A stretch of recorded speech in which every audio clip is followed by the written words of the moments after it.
Amen. Alléluia. Nous allons passer un moment dans la présence de Dieu.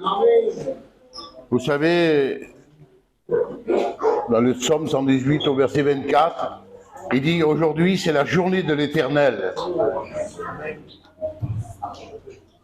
Dans la joie et dans l'allégresse. Amen.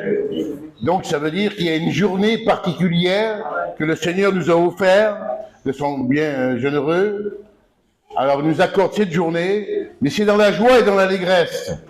C'est vrai que les jours qui arrivent, ils sont mauvais, des vents contraires, il y a des aléas de la vie qui peuvent nous attrister, mais qu'on ne perd pas la joie du Seigneur.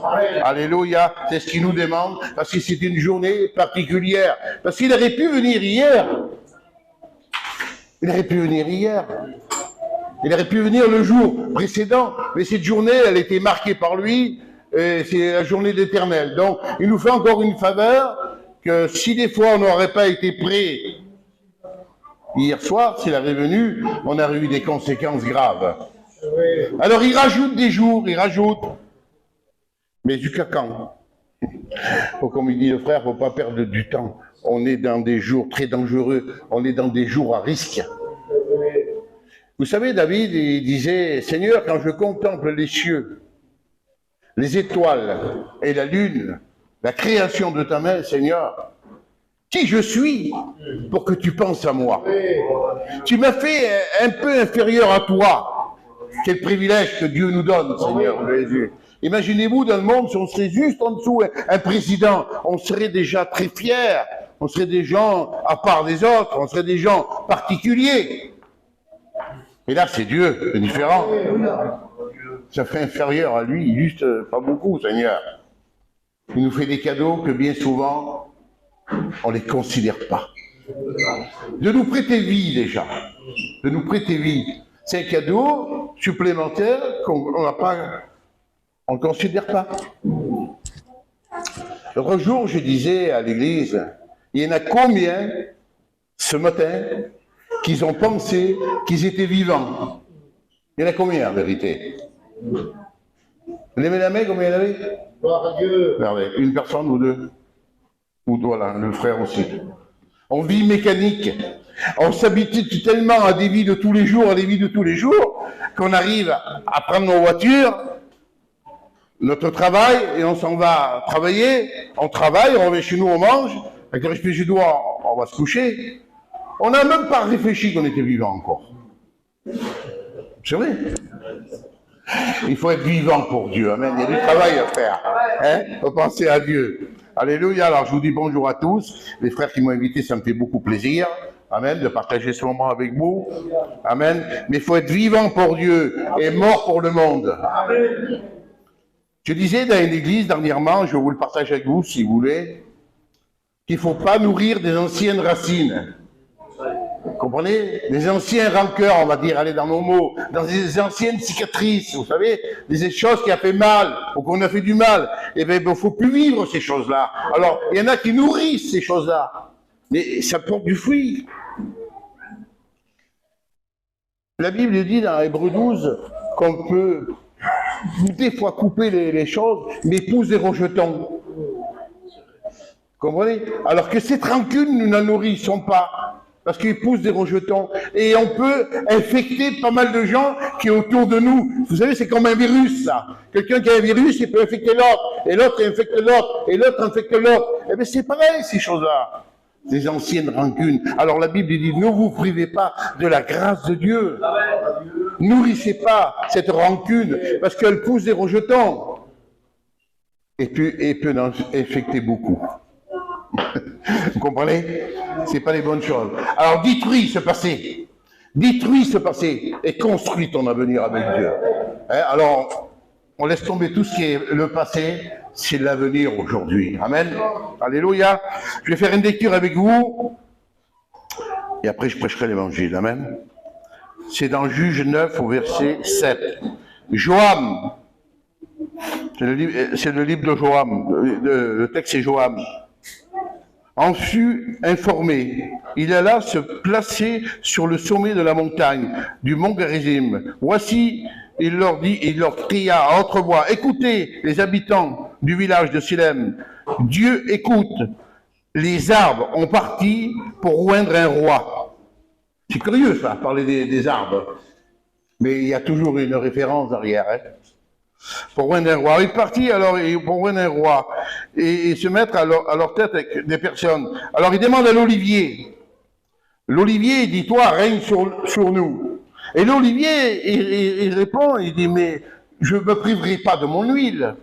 Et d'autres, il va vers des autres choses, et ainsi de suite, ainsi de suite.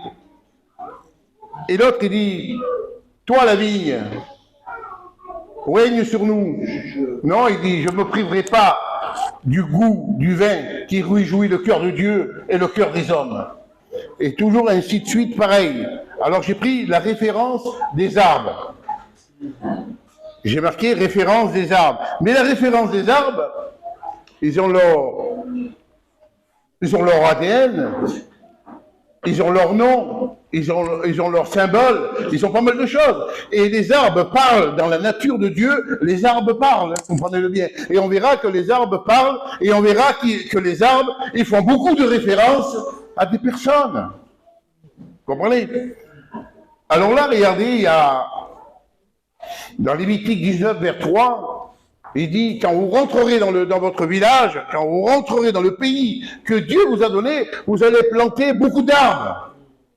Mais ces arbres-là, il dit, il faudra les cultiver pendant 3 ans, et surtout ne pas manger leurs fruits, parce que leurs fruits seront infects, impurs. Et ces arbres-là, il faudra qu'ils soient élagués. Parce qu'ils ne sont pas circoncis. Mais le mot pas circoncis, ça veut dire qu'ils n'ont pas été coupés, ils n'ont pas été élagués. Vous comprenez le sens? Alors, ce fruit-là, au bout de la 3e année, vous le consacrerez à l'Éternel. Ce sera des arbres consacrés. Des arbres qui portent du fruit. Pour Dieu, c'est des arbres consacrés. Il dit, quand vous irez dans un village et que vous leur siégerez le village et que ça durera très longtemps, vous prendrez le roi et son butin, vous ne toucherez pas les arbres fruitiers parce que c'est des arbres qui donnent la nourriture. Nous, on se permet à tout couper. Pour passer dans un endroit, on est des vrais tondeuses à gazon, on coupe tout, hein, pour rentrer dans un endroit. Mais c'est pas parce que tu rentres dans un endroit et que tu fais une mission où l'évangile est prêché que tu as l'approbation de Dieu. C'est pas pour autant que tu travailles pour Dieu que tu es considéré. C'est pas parce qu'il y en a qui travaillent qui sont salariés du tout. Ils travaillent comme ça, bénévoles. On n'est pas, c'est pas une obligation. C'est pas obligé que Dieu considère. Dans Juge 18:5, la Bible dit, consultons l'évangile pour voir si dans notre voyage, nous avons des succès et que nous avons les regards de Dieu portés sur nous. Vous comprenez ça? On consulte pas la tête. On consulte le corps, mais pas la tête pour faire les choses. Et Dieu demande le contraire des choses. Et donc, on va voir un petit peu la référence un peu de toutes choses. Regardez, le mot Osée dit. Il dit, Osée, tu étais une vigne, parce qu'il parle de la vigne aussi, là. Il parle de beaucoup de fruits. Je me suis arrêté, mais il parle beaucoup de fruits. C'est une base que j'ai prise. Il dit, Osée, tu étais une vigne féconde. Tu étais sur un plateau fertile. Amen, alléluia. Hein? Un plateau fertile, ça veut dire qu'il y a de la bonne terre et que la terre va produire. La terre, elle a été donnée par Dieu, créée par Dieu, avec une loi de faire pousser la semence. Et même la semence a une loi aussi, la semence. C'est que quand elle est en terre, elle doit se décortiquer, elle doit faire un travail que Dieu lui a ordonné. Et qu'elle se meure dans la terre et qu'elle produise du fruit. Amen. Et là, il dit, Osée, tu es cette terre-là. Mais voilà qu'Osée, au bout d'un temps, il faisait des sacrifices et des offrandes à des faux dieux. Et voilà, il dit, aujourd'hui, Osée, tu étais une vigne féconde, tu étais sur un plateau fertile, tu portais beaucoup de fruits. Mais voilà qu'aujourd'hui, ton cœur, il est partagé. Tu comprends? Il ne consultait pas toujours le vrai Dieu. Alors, vous voyez, et là, il parle de la vigne. Et pourtant, la vigne, tout à l'heure, il disait, je ne donnerai pas mon vin qui réjouit le cœur de l'homme et le cœur de Dieu. Je ne partagerai pas ça pour les planer sur une autre arbre. Je veux garder ma dignité, en réalité. Dans tous ces arbres que j'ai parlé tout à l'heure, il dit, on garde notre dignité. Et c'est ce qu'on doit garder, c'est notre dignité. Amen. Et on va voir un petit peu plus loin, si vous me laissez le temps. Vous savez, il n'y a pas toujours eu de bonnes semences. La Bible dit dans Jérémie 31, 27, il dit, c'est pas une semence d'homme que j'ai donnée, c'est pas une semence aux personnes que j'ai donnée, c'est une semence de bête. Et la semence de bête représente la férocité, la méchanceté, la haine, l'incapable d'aimer, la mauvaise amour. La mauvaise amour, c'est de paraître dire je vous aime, mais en dehors de tout ça, dans l'état d'esprit de la personne, c'est bien d'autres choses. Il y en a qui ressemblent à des brebis, mais dedans, ce sont des loups ravisseurs, dit la Bible. Je ne suis pas là pour critiquer les gens, hein, ne l'oubliez pas ça. Hein. Moi, c'est un message que j'ai reçu comme ça, et je le dis. Un jour propice, un jour, ça peut arriver que vous êtes devant une chose, et vous vous rappelez du message. Oh, je ne le fais pas, ça, moi. C'est une barrière spirituelle, le message, vous comprenez? Et une nourriture solide, en plus. Alors, étant semencé avec des semences de bêtes, on va voir des personnes qui ressemblent un peu à ça. vous avez vu Judas, lui qui a vendu le maître, que la Bible dit il est devenu traître. J'ai marqué ça ici, là. Acte 1, 17, il dit qu'il est devenu traître. Et au mieux de se repentir, quand il a vendu le maître pour 30 pièces d'argent, vous avez vu que les choses, ça arrive, hein? Eh bien, Judas s'est nourri de cette mauvaise semence-là. Il n'a pas pris la bonne semence de Dieu. Il n'a pas pris la bonne parole de Dieu en réalité. Il n'a pas mis en pratique réellement. Son cœur était partagé à Judas. Et on le voit tout de suite. Et quand il a vu que ça allait trop mal, il est venu dans le temple et dit, voilà, je rends l'argent que j'ai donné. Et les gens, ils disent, mais cet argent-là, nous n'en voulons pas. Cet argent est souillé. Nous n'allons pas mettre cet argent-là dans le trône sacré. Dans le trône sacré, là. Cet argent-là, on n'en veut pas. Qu'importe. Faisons ce que t'en veux. Alors, ils ont acheté un champ pour les étrangers. Voilà à quoi ça servit. Mais Judas, qu'est-ce qu'il a fait? Au lieu d'avoir une repentance selon Dieu, une tristesse selon Dieu, il a eu un remords mondain. Parce qu'une repentance selon Dieu, on se convertit, dit la Bible. Mais un remords mondain, on ne se convertit pas. Judas alla et se penda, dit la Bible, sur un arbre, bien sûr. Alors c'est l'arbre qui a servi pour la mort. C'est pas un beau arbre, celui-là, hein? Et il a compati avec la mort. Il s'est joint avec la mort. Il a servi pour ça, en réalité. Alors Judas allait là, il se penda, dit la Bible, il tomba, et ses entrailles se déchira. Cet arbre, il n'a pas porté du bon fruit. Jacques 1, 15 et 18, il dit, une fois ayant consommé le péché, il produit la mort. Et d'autres versions de Thomson, il dit, vous avez pour fruit la mort. Voilà l'arbre, le fruit qu'il a porté, c'est le fruit de la mort de Judas. C'est quand même grave, ça. Hein? Ne plantez pas n'importe quel arbre chez vous. Hein? Alors voilà, Judas est devenu traître, il allait se planter sur un arbre. Regardez, que reste-t-il à l'impie quand Dieu retire son âme et qui coupe le fil de sa vie? Qu'est-ce qu'il y reste pour l'impie? Il ne reste pas grand-chose en réalité. C'est pour ça que, une fois qu'il a perdu toute l'estime de soi-même, qu'il a perdu toutes les valeurs de Dieu, tout ce que Dieu lui a donné, ça va que le fils prodigue, il avait tout perdu, mais il est rentré en lui-même. Symphonie 2, il est rentré en lui-même et il dit, vers mon père, il y a du pain en abondance. Même les ouvriers, ils ont du pain, de la nourriture en abondance. Et moi ici, je meurs de faim. Ça va qu'il est rentré en lui-même. Mais Judas n'a pas rentré en lui-même. Comprenez? Alors il s'est fait retirer son âme et le fil coupé de sa vie. Qu'est-ce qu'il y reste pour Judas? La mort. Vous allez me dire, vous n'avez pas un message appétissant, hein? On va rentrer quand même dans les bonnes choses. Hein? Regardez, dans le Somme 1, il dit, un arbre planté près d'un courant d'eau. Amen. C'est pour ça que David, dans le Somme 42, quand il était estradé du temple, qu'il a été loin, il dit, Seigneur, comme une biche près d'un courant d'eau, hein, qu'il avait soif du Dieu vivant, même dans le Somme 62, il dit, j'ai soif du Dieu vivant, bien sûr, il avait été estradé de l'église, il avait été estradé des frères, des sœurs, des cantiques, il avait été estradé de la parole de Dieu. Alors il dit, mon âme, Seigneur, plus profond de lui, ses entrailles.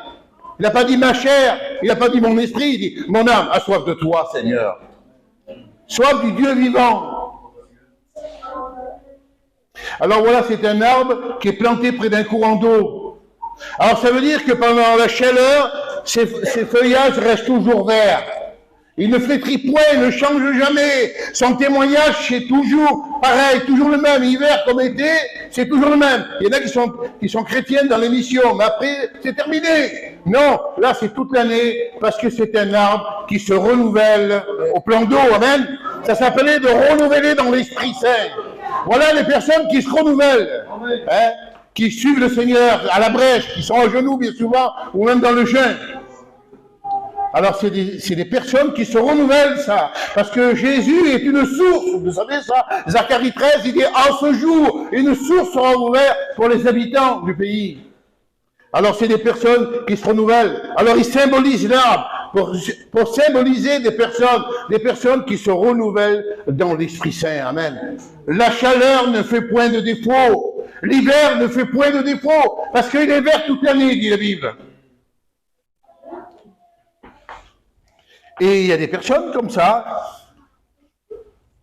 qui se renouvellent. Amen, alléluia. Alors j'ai marqué là, Isaïe 28, 7, 17.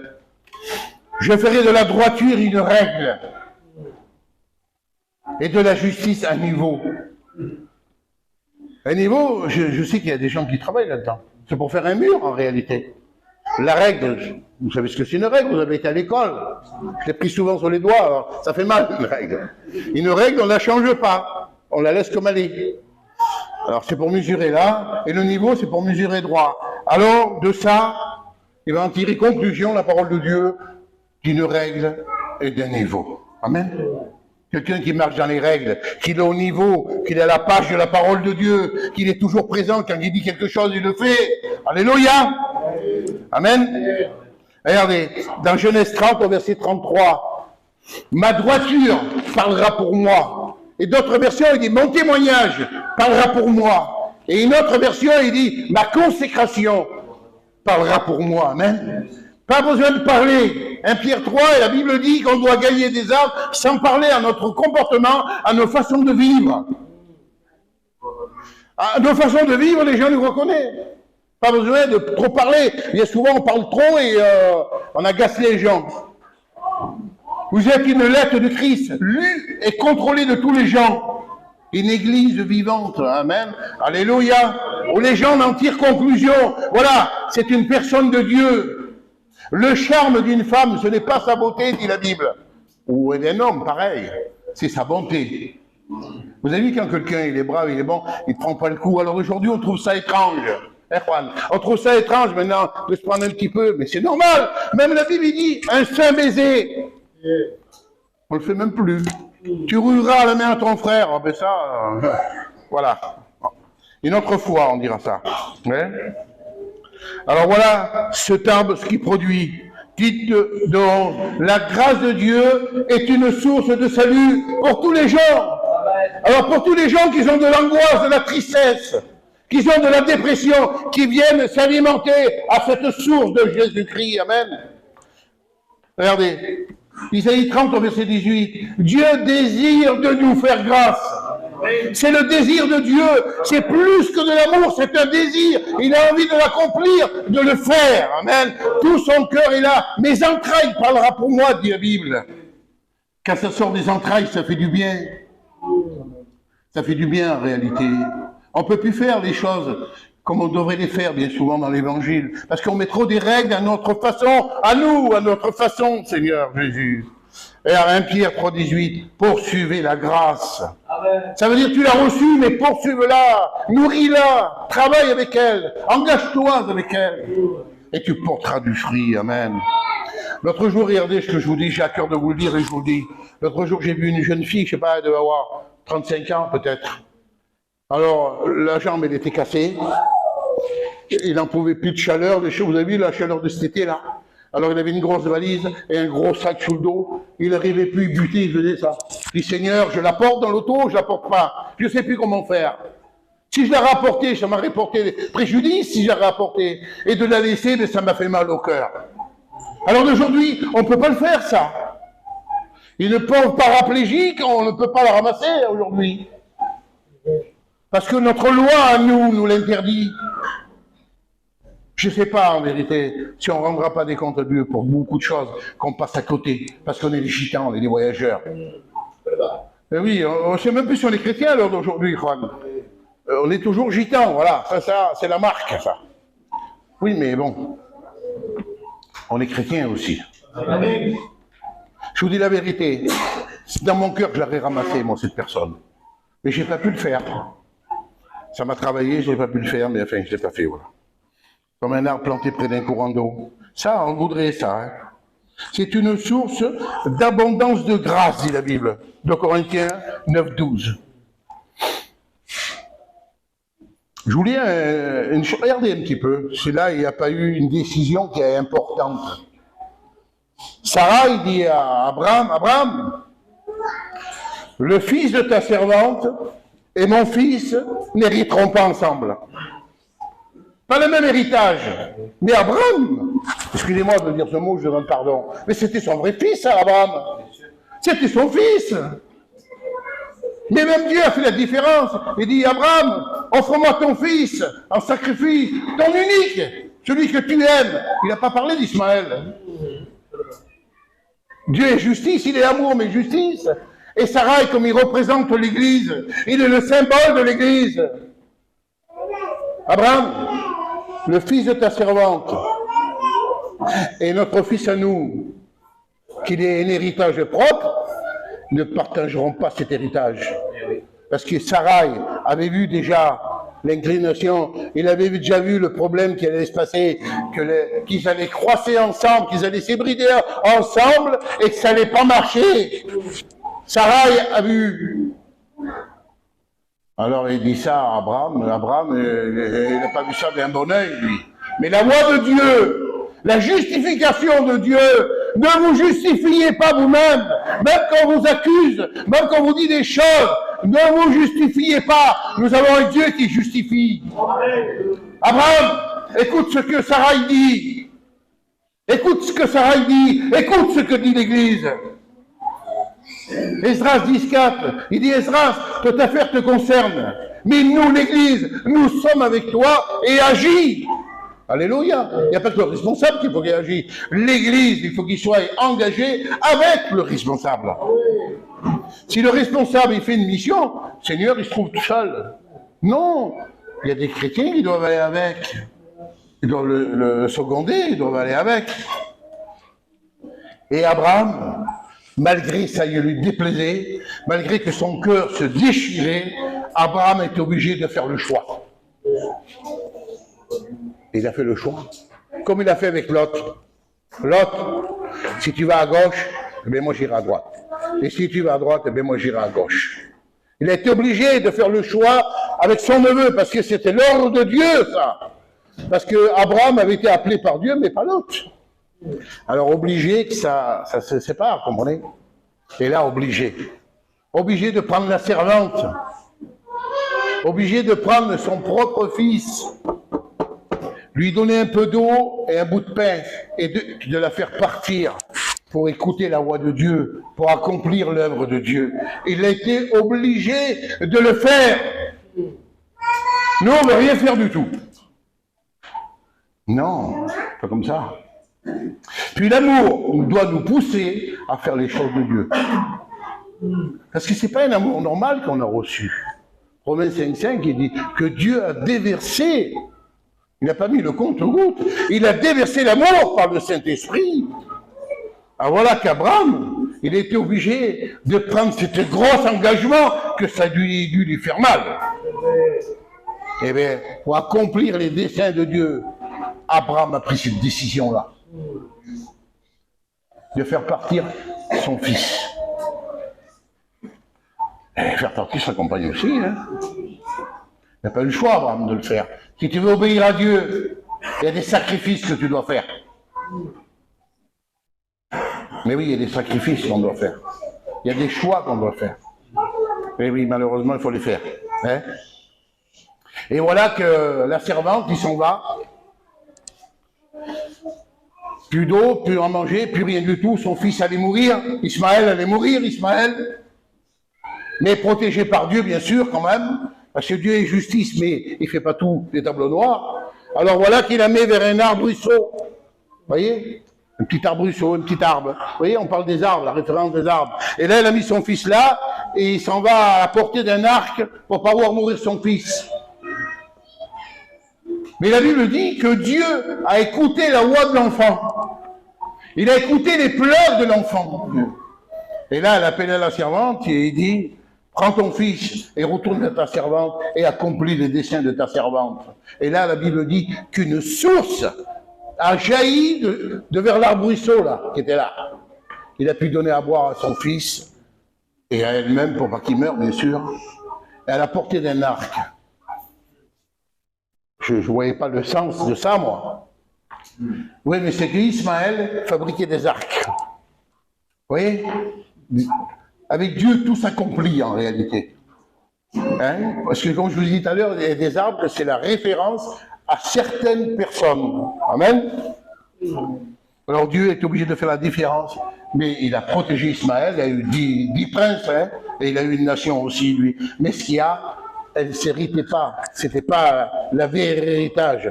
Ismaël, c'était un héritage propre en réalité. C'était pas le fils de la chair, c'était le fils de la promesse. Voilà. Je ne voulais pas le dire, mais c'était pas pareil. Comprenez? C'était pas le fils que Dieu lui avait promis. Voilà. Ils ont perdu patience et ils n'ont pas accompli l'œuvre de Dieu. Hein, des fois, il faut prendre le temps pour Dieu. Hein. Alors il a écouté la voix de l'enfant. Et vous savez, Moïse, il était dans le désert, regardait les brebis de son beau-père. Et à l'Égypte, c'était pas pareil. Hein. En Égypte, il était général, et avec le trône qui séparait, c'était une personne écoutée, très écoutée, instruite dans les pharaons, hein, dans l'instruction à eux. C'était pas pareil. Là, t'étais, et gardait les brebis qui n'étaient même pas à lui. Et un jour, la Bible dit qu'il y avait un buisson, hein, Exode 3, que l'ange de l'Éternel était dedans, et il prenait pas feu. Il prenait feu, mais le bois se consumait pas. Hein. Alors c'était aussi un arbre comme ça, j'ai vu un peu sur Internet, un arbrisseau, quoi, que l'Éternel s'avait révélé dans cet arbre-là. Et la Bible dit que Moïse se détourna pour voir qu'est-ce qui se passait. Alors, parce qu'il se détourna, Dieu l'appela, il dit. Et il dit, Moïse, n'avance pas trop d'ici, quitte tes chaussures, car ce lieu que tu te tiens est saint. Et j'ai regardé un petit peu, et c'est dur à trouver, c'est le respect, Juan. C'est le respect. Vous prenez tous les Arabes, vous allez en Inde, en Algérie, partout, dans le temple partout, il n'y a aucun musulman qui rentre dans le temple avec les chaussures. C'est un respect, ça. Et à Josué, il a dit la même chose. Josué, quitte les chaussures. Josué 5,15. Il a dit la même chose. Eh bien, c'est un respect devant Dieu que l'endroit est saint et on ne doit pas rentrer avec des chaussures. C'est pour ça que les musulmans, tous les gens, ne rentrent pas avec les chaussures. Et dans Ésaïe 1,12, la Bible dit, pour qui vous se présentez devant moi, ou souillez mes parvis, ou priez, vous accumulez prière sur prière, je n'écoute pas. Vos mains sont pleines de sang, vos mains sont souillées. Alors, ça veut dire que ce que ça veut dire. On rentre dans l'église, on va dire, un peu comme bon nous semble, comme ça nous va. Il y a des habits respectueux pour entrer dans une église. Il y a des façons respectueuses pour entrer dans une église. Il faut respecter le responsable qui est établi là. Et il faut respecter l'ordre qu'il a établi, les règles qu'il a établies. Moi, quand je vais dans une mission et que les gens ils sont là, frère, mets-toi là. Il a été établi pour ça, lui, désigné pour ça. Dans l'endroit où il me dit d'aller, ça ne me plaît pas. Mais j'obéis parce que lui, il a été établi pour mettre l'ordre. Même que ça ne me plaît pas, je le fais. Parce qu'une bénédiction, c'est d'accomplir tout, en réalité. Nous, on veut toujours des frissons, vite fait. Une bénédiction, ce n'est pas que le frisson. C'est une bénédiction, Seigneur, moi, ma soeur, je l'aime pas. Eh bien, Seigneur, je veux tout faire en ordre, je veux jeûner, je veux prier, je veux m'humilier, et je veux aimer ma soeur, et je veux lui montrer que je l'aime. Et quand ta soeur, tu vas l'aimer, et que ta soeur t'aime, c'est une bénédiction, ça. Vous croyez de rester comme ça, c'est la solution, ça? Ne restez pas comme ça, hein. C'est pas une bonne chose, croyez-le. Parce que le jour de l'avènement, on peut avoir des surprises. Alors qu'il y a au moins de surprises qu'il y a, au mieux que c'est. Le figuier. Alors j'ai marqué miséricorde. Le figuier de la miséricorde, qui veut dire témoignage et oint. Parce que quand on a la miséricorde, et quand on a du témoignage, et quand on est oint par Dieu, quand l'huile d'onction a passé, hein, qu'on a été onctionné par Dieu, eh bien on a de la miséricorde. Ce figuier ne porte pas de fruits. Voilà qu'il y a des années qu'il est là, il n'a pas porté de fruits. Alors coupons-le et enlevons-le. Non, Seigneur, je travaillerai, le vigneron. Je mettrai du foin, du fumier. Je travaillerai autour de ce fumier. Et on va attendre encore. On va encore attendre. Peut-être qu'il portera du fruit plus tard. Il y a des fruits d'arrière-saison qui poussent. Voilà ce qu'on devrait faire, nous. Avoir de l'amour, de la miséricorde. Et du témoignage. De dire non, je veux que ma sœur se reste ici. Je veux parler à ma sœur, parce que bien souvent, il y en a qui ne se parlent pas, ils s'en vont de l'église. Non, non, non, non, ne fais pas ça. Le figuier représentait Israël, qui ne portait pas du fruit. Voilà pourquoi, pendant tant d'années, il ne portait pas de fruit. Alors, l'autre, il dit, il faut le couper. Non. Quand tu es rempli d'amour, il ne faut pas partir. Il ne faut pas couper. Il faut rester. On va faire en sorte. Je ne veux pas dire, mais je le dis quand même. Ça me pousse à le dire. Il y a un frère qui est parti dans le monde parce qu'il était malheureux. Je l'ai connu il y a des années, on joue au boule ensemble avant. Il était très malheureux. Mais si les gens l'auraient aidé, si les gens l'auraient pourvu à ses besoins, parce qu'il y a des gens qui peuvent prévoir quand même, Seigneur. Il y en a qui peuvent prévoir. On est 100 personnes là. À 1 euro chacun, ça fait 100 euros. 1 euro ne te dérange pas, mais à lui, ça l'arrange beaucoup. S'il avait été aidé, peut-être qu'il serait encore parmi nous. Si on a de l'amour et de la miséricorde, on le fait, mais on ne le fait pas. Regardez, dans Ésaïe 38, et Ézéchiel, mets des ordres à ta maison, car tu vas mourir aujourd'hui. Mais la miséricorde, hein, l'arbre de la miséricorde. Et voilà qu'il commence à pleurer, se repartir contre la maison, il dit, contre le mur. Mais il dit, Seigneur, moi j'ai travaillé de tout cœur avec toi. J'ai témoigné de tout cœur, j'étais engagé avec toi, je marchais devant toi, Seigneur. J'étais un homme chrétien, Seigneur. Il a versé des abondantes larmes, dit la Bible. Psaume 6,9, il dit, qui connaît le langage des larmes. Dans le Psaume 56, au verset 9, la Bible dit qu'il prenait des larmes de David parce que David avait beaucoup pleuré dans un lacrymoire. Dieu conservait les larmes de David pour lui donner de la récompense. Ézéchiel, ça va, je te rajoute 15 ans de vie. Amen. Voilà la miséricorde de Dieu. Voilà la miséricorde. Comme le figuier. Seigneur, on ne le coupe pas, Seigneur. On le garde encore un peu, on verra. Ézéchiel, pareil. Mais Ézéchiel, allez. La miséricorde de Dieu.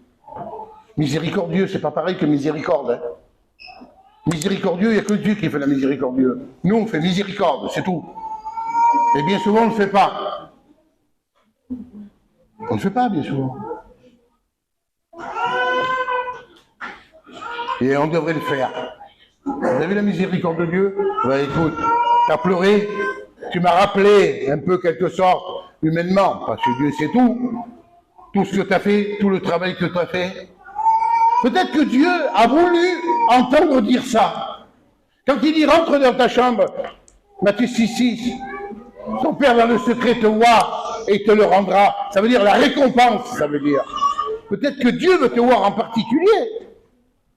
L'Éthiopien, Dieu savait très bien qu'il voulait se convertir, mais il a voulu qu'il se confesse. Bartimée, que veux-tu, Bartimée? Je retrouve la vue, mais retrouve la vue. Il n'avait pas besoin que Bartimée lui dise « je retrouve la vue ». Genèse 39, Adam, où es-tu? Il savait où il y avait Adam. Mais ça veut dire, Adam, où es-tu? Ça veut dire, dans quelle position te trouves-tu à l'heure d'aujourd'hui? Ça voulait dire. Maintenant, dans quelle position tu te trouves? Allez, tu veux partir d'église. Dans quelle position vas-tu te trouver? Seigneur, peut-être avec de l'alcoolémie, avec des substances chimiques, avec quelque chose qui ne va pas. Comprenez ça? C'est pour ça. Dans quel état tu vas te trouver? Seigneur, c'est comme moi. Moi, je ne connais plus rien dans le monde. Ça fait 30 ans que je prêche l'évangile. Je vais aller dans le monde, moi, je laisse tout tomber dans le monde. Le premier venu, le premier copain, eh bien, il va me rouler, je ne comprends plus rien, moi. Vous comprenez? Et je risque de tomber dans l'atrocité des choses. Tant qu'on est avec Dieu, on ne connaît pas le privilège. Alors, le figuier de la miséricorde. Vous savez qu'il y a l'arbre de l'espérance aussi? Job 14 au verset 7, il dit « Un arbre a de l'espérance quand on le coupe. » Ah bon? Il repousse des rejetons. Même quand il meurt dans sa vieillesse, à la surface de l'eau, il pousse encore des branches. Amen? Ça, c'est l'arbre de l'espérance. Ah, celui-là est fini, il est mort spirituel. Celui-là, c'est fini. Celui-là, il ne faut même plus en parler. Mais au miracle de Dieu, on oublie ça. Élie dans le désert, un roi 19, c'est fini, je ne suis pas meilleur que mes frères, je vais mourir, donne-moi la mort, sous un genet. Non, Dieu avait un point final pour lui.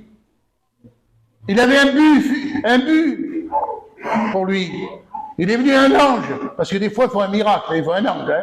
Il faut quelque chose de beaucoup, la parole ne suffit pas, la parole du pasteur ne suffit pas, il faut un miracle.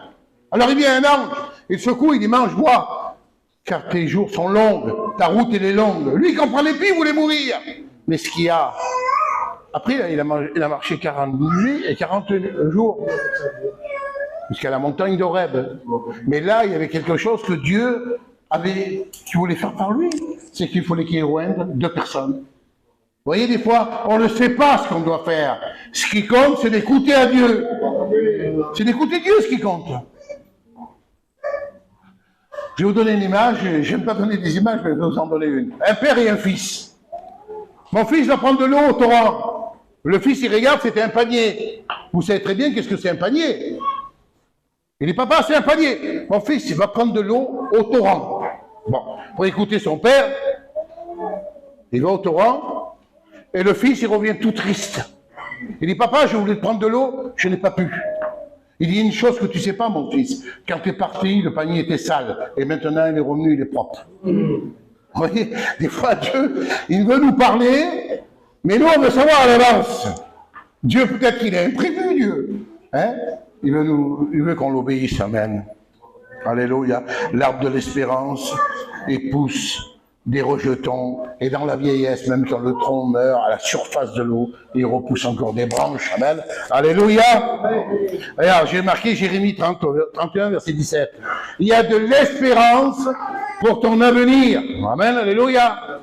Vous dites pas amen, hein? Il y a de l'espérance dans ton avenir. Peut-être que tu l'as brouillé. Peut-être que tu l'as troublé, ton avenir. Mais non, Dieu va te façonner et il va te utiliser pour quelque chose quelconque. Regarde, Moïse, j'ai choisi Bethléem. Samuel 31. Je l'ai rempli d'esprit, je l'ai rempli de force, je l'ai formé pour tout ouvrage qu'il va faire pour moi. Lui, il ne pensait pas d'avoir tout ça, parce que, en fin de compte, s'il a rempli d'esprit, s'il a oint, et s'il a formé, et rempli de force, et rempli de courage, et instruit et tout, il n'avait pas grand-chose. Hein. Mais Dieu a tout fait ça pour lui. Amen. Quand Dieu veut utiliser quelqu'un, il le façonne. S'il veut te mandater, il va le faire. Vous avez vu Saul de Tarse, celui qui tuait les chrétiens sur la route de Damas? Dieu l'a arrêté par une lumière. Il allait pour détruire l'œuvre de Dieu. Dieu l'a mis à terre, il l'a façonné. Il l'a façonné. Il a dit, t'iras mais les aveugles, et tu les feras passer des ténèbres à la lumière et de la puissance de Satan à Dieu. Acte 26, 18, vous pouvez le lire chez vous. Je dis ça un petit peu vite, mais c'est comme ça. Voilà ce que Dieu veut faire. Pourtant, il allait pour tuer l'œuvre de Dieu, lui, détruire l'œuvre de Dieu. Et puis il était redoutable, cette personne-là. Et voilà, mais ça a été un des meilleurs apôtres, qui a écrit 13 épîtres. Vous voyez? Seigneur, de moi, les gens n'avaient pas misé sur moi, d'abord personne ne me voulait à moi. Vous savez que quand je me suis converti et que je prêchais l'évangile, il y a des gens qui disaient, je veux pas que le Tintin m'impose les mains. Surtout pas à mes enfants, je veux pas qu'il impose les mains à mes enfants, il en a trop fait. J'ai entendu ça, j'ai dit bonjour, excusez-moi, je dirais, je veux dire quelque chose. Vous savez ce que vous avez dit sur moi l'autre jour? C'est vrai, mais moi aujourd'hui j'ai changé, je ne suis plus le même. Je ne suis plus la même personne. Et en fin de compte, j'ai prié pour la personne. Vous voyez? C'est parce que les gens, voilà, ils parlent comme ça. Ils se rappelaient ce que Paul avait fait, vous comprenez? Mais Paul avait changé, c'est devenu un apôtre même.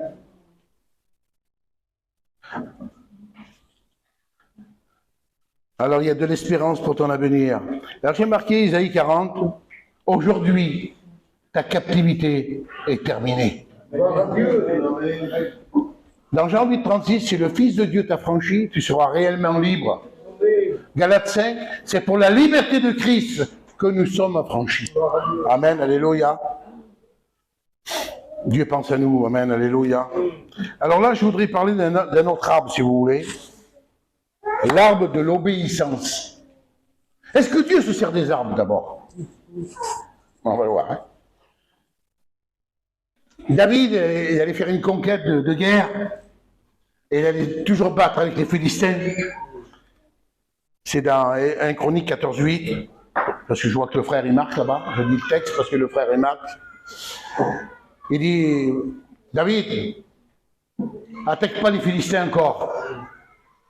Attaque pas les Philistins, il dit. Quand on entendra le bruit dans les mûriers, il dit, là, ça sera le signe qu'il faudra que tu attaques.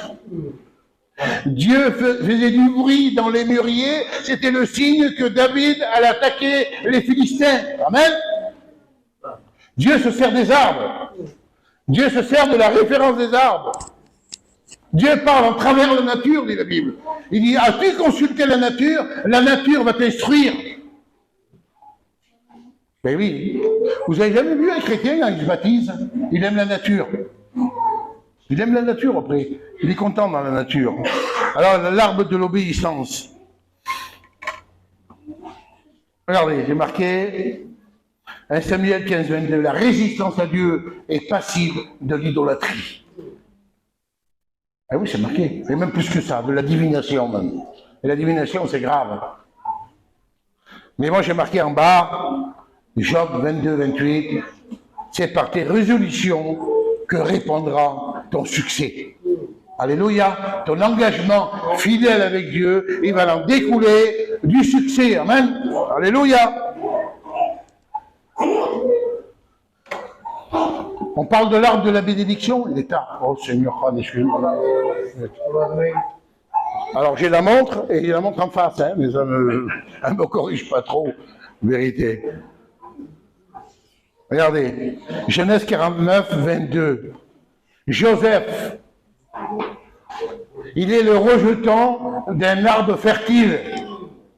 Un rejeton d'un arbre fertile auprès d'une source, il dit. Amen. Il s'alimentait par la source. Et vous savez que son père, c'était Jacob, qui sortit des 12 tribus d'Israël, 12 patriarches. Il sort quand même d'une bonne racine. Hein? Déjà, son père, il n'aurait jamais dû être ce qu'il était. Il n'aurait jamais dû être soldat de Dieu, parce qu'il s'appelait Jacob, qui veut dire qui faisait plein de choses qui n'étaient pas vraies. Mais après, il a combattu avec l'ange, il a été vainqueur. Alors on l'a appelé soldat de Dieu Israël. Alors là, il sort là, de cette racine-là, Joseph, lui.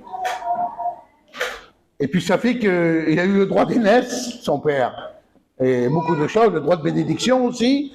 Et lui, Joseph n'aurait pas eu le droit de bénédiction non plus de ses frères, mais il a eu la bénédiction, un Chronique 5, il est marqué, que Joseph a eu le droit de bénédiction de ses frères.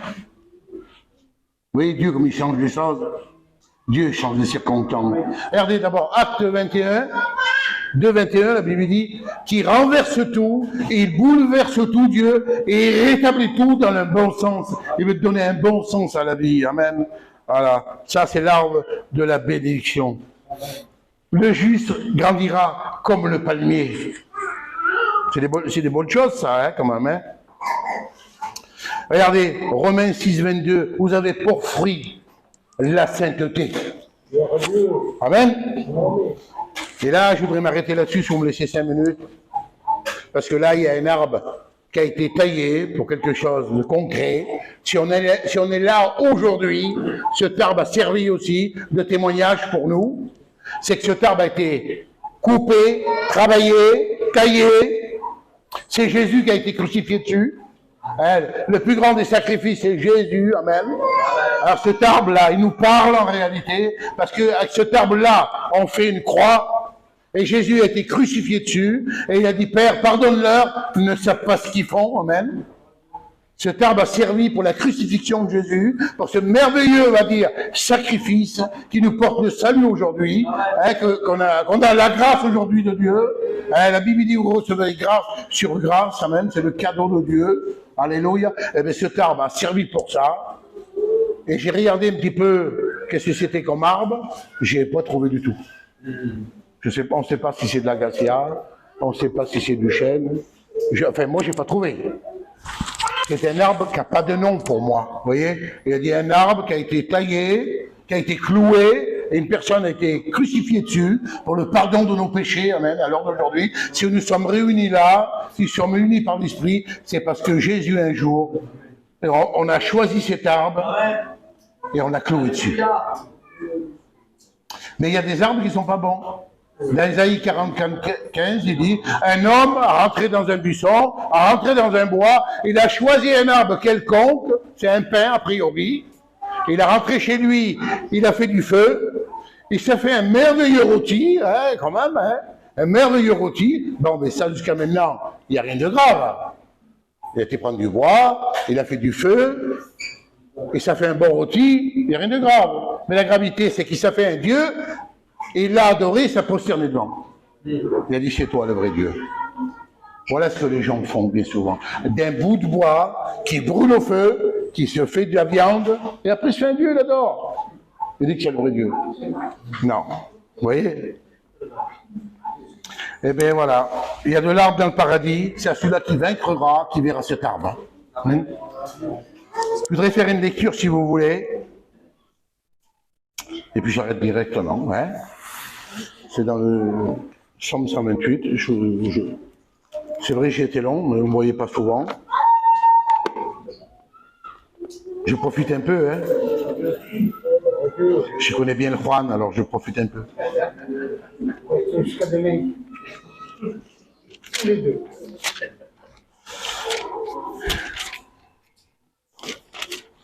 Je l'ai gardé pour la fin, celui-là. Regardez. Je vais prendre un peu la patience, j'ai du mal à lire. Heureux l'homme qui craint l'Éternel et qui marche dans ses voies. Tu te réjouis alors de ton travail, de tes mains. Tu es heureux, tu prospères. Ta femme, il est comme une vigne féconde. Dans l'intérieur de ta maison, tes filles sont comme des plants d'olivier. Autour de ta table, c'est ainsi que l'homme bénit et qui craint l'Éternel. Il bénira Jérusalem, il bénira tous les endroits où tu iras. Amen. Voilà. Voilà l'homme qui craint l'Éternel. Son bout final, quand tu étais ancien, tu es là. Ta femme, c'est une vigne féconde. Tes enfants, c'est des plants d'olivier. Tu es là, tu crains Dieu et tu réjouis du temps que Dieu te donne dans la présence de Dieu. Amen. Il y avait l'arbre du mariage aussi. Ces deux rois qui ne voulaient pas trop s'affronter. De coincer, mais les enfants se voulaient. Alors le roi L'épine du Liban, il dit, il va au palmier du Liban et demander sa fille en mariage. Mais il envoie des messagers, hein. Il envoie des messagers. C'est deux rois qui ne veulent pas s'affronter. C'est dommage que les deux coins soient. Au contraire, les enfants sont mariés, c'est une nouvelle famille. La belle-fille, elle n'aime pas trop la belle-mère. La belle-mère, la belle-fille, voilà. Et un peu le gendre pareil. Et un peu les consuègres, voilà. Et tout ça. C'est dommage.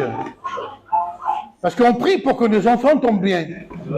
Car la belle-mère aime trop la belle-fille ou la belle-fille est trop sur la belle-mère. Je ne sais pas si je devrais dire ça. Je ne sais pas si je devrais le dire. Mais souvent, ça arrive. Ça arrive bien souvent. Au contraire, c'est deux familles qui devraient bien se réjouir ensemble. Les enfants sont bien. Amen. Tu as prié pour que ta fille tombe bien. Ta belle-mère, il aime bien. Ben, c'est bien. Tu as prié pour que ton garçon tombe bien. Ton beau-père, il est bien équipé des cieux. Et comme ça, Dieu bénira tout le monde. Amen. Juan, tu voudrais venir là prier, s'il te plaît? Viens, mon frère.